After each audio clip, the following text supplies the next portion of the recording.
ओडिशार शक्ति स्वरूप माँ और भौणी मानक पई सुभद्रा हेउची मोदीजींकर ग्यारंटी और आमर संकल्प जहाँ आउ किछि मुहूर्त रे पूरण हेबाकु जाउछि। सुभद्रा को 1 कोटी ऊर्ध्व महिला पाखक पहुंचाइबार लक्ष्य रखा जाइथिबा बेले गत काली सुधा 72 लाख महिलांकर पंजीकरण सरिलाणी।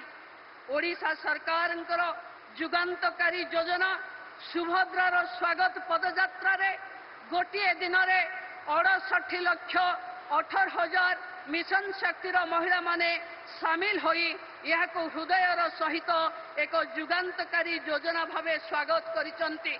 संघर्षरु सशक्ति, सशक्तिरु समृद्धि, समृद्धिरु विकास, विकसित ओडिशार मूलपिंड हब सुभद्रा। मोदी अछंती तो सबु संभव। जय जगन्नाथ, जय मां सुभद्रा।